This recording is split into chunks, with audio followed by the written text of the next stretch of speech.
Apples, Hugo. Pahabol lang ulit ito. Request lang kasi nabasahin ko daw tong letter na to para sa crush niya. So, sana pasingit na lang. Hehe. So, umpisahan ko na ha.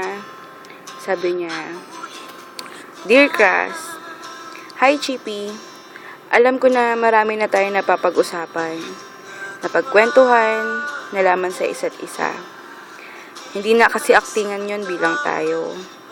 Yung mga harutan at biruan natin, pag wala kang DM, tapos nag-backread ako, natatawa ako sa sarili ko. Hindi mo alam na kinikilig ako kaya, eto, nakikishoutout na lang ako kay Bebe niyan.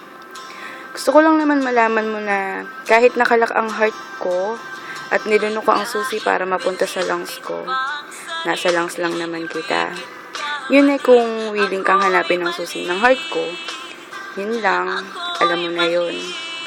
So, Chippy, kung nakikinig ka man, o for sure, pinapakinggan mo to, para sa itong letter na to, kilala mo naman na siguro kung sino siya, diba? Nagmamahal daw, ay humahanga lang naman daw, si Chucky. So, Chippy, kung sino ka man, alam ko, natatawa ka na rin sa akin kasi sinasoko kita. Pero for sure, kung sino ka, kilala kita at kilala mo ko. Sana. Pero kung ano man meron sa inyo ng bebe ko, sige lang, pagpatuloy mo lang yung pagpapakilig sa kanya. Huwag mo sasaktan yan isasako talaga kita. Sana makilala na kita para mabantayan kita.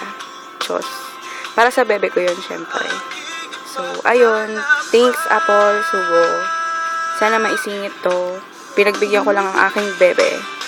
Thank you. Ako nga pala ulit si CJ. Annyeong.